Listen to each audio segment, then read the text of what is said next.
गरीब किसान की जादुई टमाटर।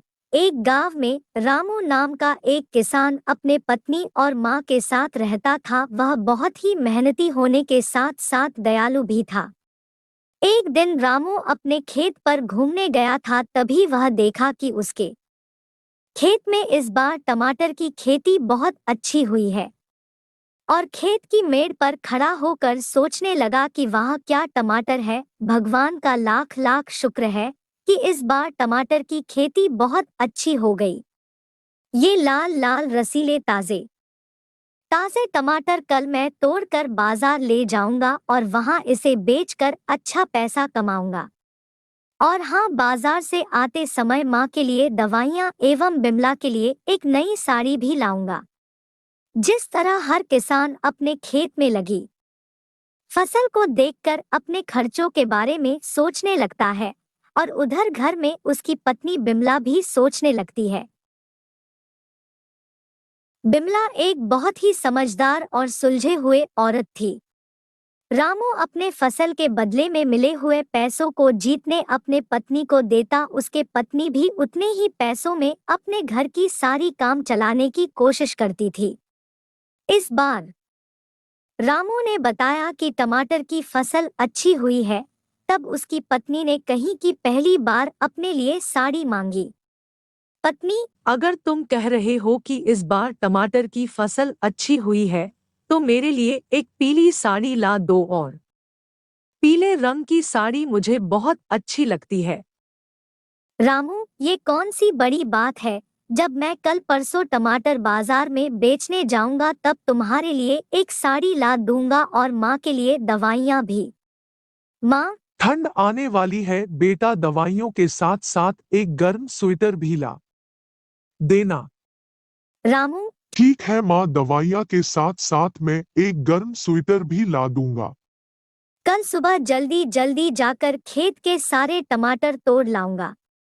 ऐसा सोचकर रामू अपने घर को चला जाता है और उसी रात बहुत जोर जोर की बारिश होने लगती है और बारिश के साथ साथ तेज हवा भी चल रही थी। इतनी तेज बरसात को देखकर रामू चिंता में आ जाता है और अपना पत्नी से कहता है कि रामू, मैंने सोचा था कि कल सुबह जल्दी उठकर खेत के सारे टमाटर तोड़ लूंगा, मगर इस बरसात ने हमें कहीं का नहीं छोड़ेगा। हमारे सारे टमाटर बर्बाद हो जाएगा। कल तक तो जरा सी बादल भी नहीं था, लेकिन ना जाने अचानक कमबख्त बरसात कहां से आ गई, जो हमारे सारे टमाटर बर्बाद कर देगी। मैं भगवान से दुआ करता हूँ कि जब मैं कल सुबह जाकर देखूं तो हमारे सारे टमाटर की फसल सही सलामत दिखे। पत्नी, ना जाने इस मौसम में इतना बरसात कहाँ से आ गई। ये तो बेमौसम बरसात है। आप चिंता मत करिए, कल सब कुछ ठीक ठाक होगा। दुआ तो हमें भी हो रही है। अक्टूबर के महीने में इतनी जोरदार बारिश कभी नहीं होती थी, लेकिन जो उस रात बरसात हुई है वो बहुत ही भयानक बरसात थी। सुबह सुबह जल्दी जाकर रामू देखता है कि उसके खेत के सारे टमाटर बर्बाद हो गया। सारे टमाटर के पौधे से टूटकर नीचे गिर गया था और तेज हवा चलने के कारण पौधे भी इधर उधर हो गया था और कुछ तो जड़ से उखड़ चुका था।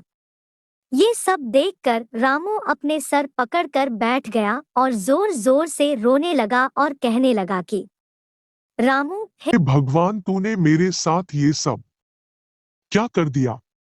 मेरे सारे टमाटर बर्बाद कर दिया।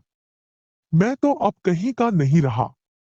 रामू बेचारा क्या करता, टमाटर के पौधों को अपने हाथों से खड़ा करने की कोशिश करने लगा, लेकिन खेत में पानी इतनी मात्रा में भरा था कि पौधे खड़ा नहीं हो पा रहा था। आखिरकार वह दुखी होकर अपने घर की ओर चल देता है। तभी रास्ते में अचानक देखा कि कुछ लोग एक लड़की को छेड़ रहे हैं। तो ये सब देखकर रामू और भी ज्यादा गुस्सा आ गया और पास में ही पड़े पत्थर को उठाकर उन लोगों को मारने के लिए आता है। आदमी, तुझे ये लड़की बेचारी लग रही है, ये लड़की साधारण नहीं है। ये परी है हम लोगों ने देखा कि अभी अभी आकाश से उतरी है और साधारण लड़की की रूप ले लेती है। इसको हम लोग तब तक नहीं जाने देंगे जब तक ये हम लोगों को रूप धनवान एवं मालामाल नहीं बनाती। रामू लड़की को ध्यान से देखता है। ये तो साधारण लड़की की तरह दिख रही है, उसे कहीं से भी परी नहीं लग रही थी। रामू, छोड़ो इस लड़की को, तुम लोगों को ये परी दिखाई दे रही है। अभी तुम लोग इस लड़की की हाथ नहीं छोड़ा तो तुम लोगों को अभी मैं इस पत्थर से मार कर सर फोड़ दूंगा। लड़की, ये लोग मुझे घर नहीं जाने दे रहे हैं। मैं कब से कह कह कर थक गई हूँ कि मैं परी नहीं हूँ। आदमी क्यों झूठ बोल रही हो? अभी अभी हम लोगों ने देखा कि ये आसमान से आई और साधारण लड़की की रूप ले लेती है। ये सब हम लोग नहीं जानते, बस तुम हम लोगों को अमीर बना दो, हम लोग तुम्हें छोड़ दे। देंगे रामू। ये भी हो सकता कि तुम लोग झूठ बोल रहे हो। लड़की को छोड़ इतना कहते ही रामू ने उन लोगों को लाठी डंडों से मारने लगा और वो दोनों वहां से भाग गया। रामू, अब पलट कर कभी नहीं आएंगे। बताओ कहाँ रहती हो, मैं तुम्हें छोड़ देता हूँ। लड़की, आपने मेरी जान बचाई उसके लिए आपको बहुत बहुत धन्यवाद। और हाँ, आपको तकलीफ लेने की कोई जरूरत नहीं है, मैं खुद ही अपने घर चली जाऊंगी। आपने इस अनजान लड़की की जान बचाई, आपको बहुत बहुत शुक्रिया। लेकिन आपके चेहरे पर गुस्सा नजर आ रही है, क्या बात है? रामू, बस तुम मुझे ये बताओ कि तुम कहाँ रहती हो, मैं तुम्हें छोड़कर आता हूँ। और हाँ, मैं गुस्से में नहीं हूँ, बस मैं दुखी हूँ। लड़की, तुम किस वजह से दुखी हो? रामू, क्या बताऊं, कल रात को भयानक बरसात ने हमारे खेत के सारे टमाटर बर्बाद कर दिया। मेरी जीविका चलाने के लिए मेरी फसल ही मेन सहारा देती है और इस बरसात ने हमें कहीं का नहीं छोड़ा। अब मैं क्या करूं? लड़की, तुम्हें चिंता चिंता करने की बात नहीं है, सब कुछ ठीक ठाक हो जाएगा, क्योंकि अच्छे लोगों के साथ हमेशा ही अच्छा होता है। ऐसा बोलकर वह लड़की वहां से चली जाती है और रामू भी अपने घर आ जाता है। माँ, रो क्यों रहे हो बेटा? होनी को कौन भला टाल सकता है? ना जाने भगवान की कौन सी इच्छा रही होगी। जो होता है वो अच्छे के लिए होता है। अब इस तरह रो रो कर मन मत छोटा कर। पत्नी, हाँ माँ जी, आप ठीक कह रही हैं। इस तरह तो आप अपनी तबीयत खराब कर लेंगे। रामू, काश मैं कल ही उस टमाटर को तोड़ लेता तो इस तरह से इतना भारी नुकसान नहीं हुआ होता। लेकिन मेरी ही मति मारी गई थी कि मैंने ये नहीं सोचा। माँ, बिमला, जाओ इसे एक गिलास पानी लाकर दो, जिसे पीकर इसका दिमाग हल्का हो जाएगा। बिमला पानी लेने चली जाती है और रामू अपने माँ के पास ही बैठा हुआ होता है। माँ उसे चुप करा रही होती है और अपनी हाथों से आंसू पोंछ रही थी। अब इस तरह देखते देखते 1-2 सप्ताह निकल गया था और खेत की मिट्टी कुछ हद तक सूख चुकी थी। रामू अपने हाथों से पौधों को इधर उधर हटा रहा था, तभी अचानक उसका नजर एक नन्हे से पौधे के ऊपर पड़ जाता है जिस पर ढेर सारी टमाटर आई हुई थी। रामू, अरे इतनी भारी बारिश में तुम यहाँ कैसे बच गई? जब तुम नहीं हार मान सकते तो भला हम कैसे हार मान लूं? मैं दोबारा से अपने खेत को तैयार करूंगा और फिर से फसल उगाऊंगा। रामू इस तरह टूटे हुए सारे पौधे को हटाने लगता है और वो नन्हा पौधा अब भी वहीं पर लहलहा रही थी। रामू उस पर के लगे सारे टमाटर तोड़ लेता है और उसके आसपास के मिट्टी को भी ठीक कर देता है और टमाटर लेकर घर आ जाता है। पत्नी, अरे ये टमाटर! रामू, हाँ, सारा खेत खराब हो गया और उसी में एक नन्हा सा पौधा खड़ा हुआ था और उसी पर ये टमाटर भी लगे हुए थे। तो ये लो टमाटर, घर के खाने में इस्तेमाल कर लेना। बिमला टमाटर लेकर उसे धोकर एक टोकरी में रख देती है और रात को खाने में उसमें से 2 टमाटर का प्रयोग कर लेती है। अगले दिन सुबह पत्नी, जल्दी उठो, जल्दी उठो। रामू क्या? क्या हुआ, कहीं आग लग गई है क्या? पत्नी, वो टमाटर जो तुमने खेत से लेकर आए थे, मैंने उसे वहां टोकरी में रखा था।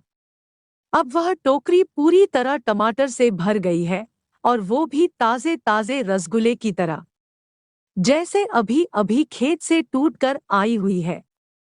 रामू, भला ऐसे कैसे हो सकता है?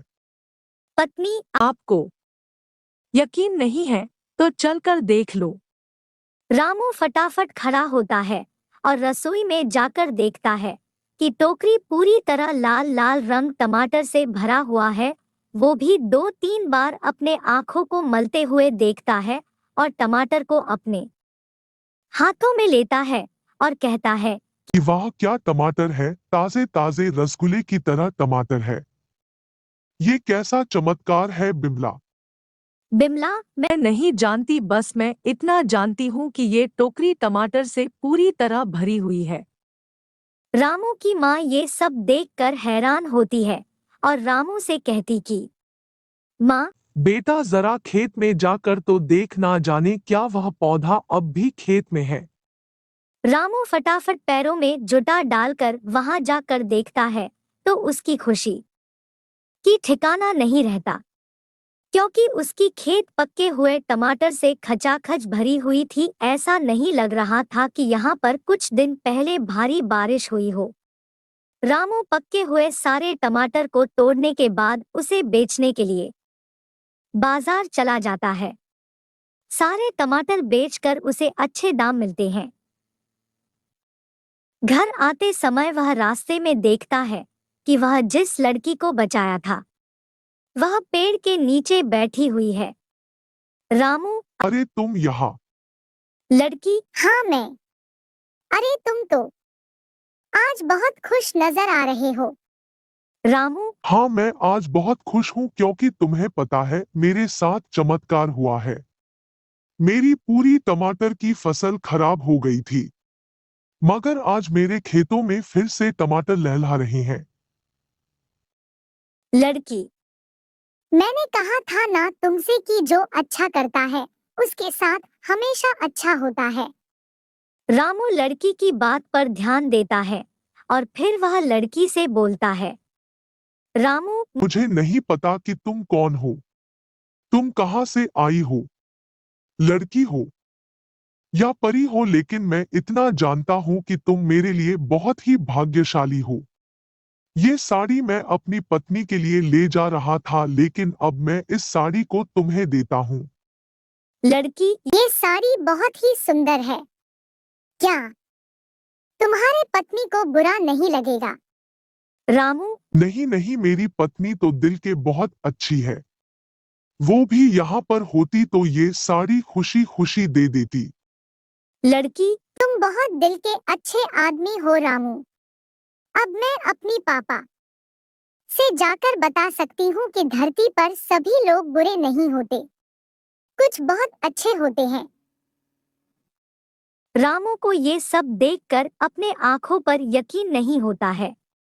वह लड़की अपनी असली रूप परी के रूप में बदल जाती है और रामू की दी हुई साड़ी लेकर जाने लगती है। लड़की, रामू, साड़ी के लिए धन्यवाद। मैं इस साड़ी को जरूर पहनूंगी और तुम्हारे लिए एक तोहफा है कि तुम्हारे खेतों पर अब कभी भी मौसम की मार नहीं पड़ेगी। तुम्हारे खेतों में सदैव टमाटर के फसल खिली रहेगी। रामू, इसका मतलब वो सब जादुई टमाटर तुम्हारे हैं, तुमने ही मेरी मदद की है ना। लड़की, जाओ रामू, अपने परिवार के साथ खुशी खुशी जीवन बिताओ। कभी फिर समय मिला तो तुमसे जरूर मिलूंगी। ऐसा बोलकर वह परी वहां से चली जाती है और रामू भी अपनी घर आ जाता है। घर आते ही वह अपनी माँ और पत्नी को सारी बात बताता है। तभी वह थैले में से माँ का दवाइयाँ एवं स्वेटर निकाल कर देता है और देखता है कि जैसा साड़ी उस लड़की को दिया था उससे भी अच्छा साड़ी थैले में नीचे रखी हुई है। ये सब देखकर मन ही मन रामू परी का धन्यवाद करता है। अब वह रोज अपने खेतों से टमाटर तोड़ता और उसे बाजार ले जाकर बेचकर बहुत सारा पैसा कमाता और रामू अपने परिवार के साथ खुशी खुशी रहने लगा। तो बच्चों बताओ, इस कहानी से क्या सीख मिलती है कि जो व्यक्ति अच्छा कार्य करता है उसके साथ भगवान भी अच्छा करता है। अगर वीडियो अच्छी लगी हो तो लाइक कीजिए एवं शेयर कीजिए और हाँ, चैनल पर नए हैं तो चैनल को सब्सक्राइब कीजिए। धन्यवाद।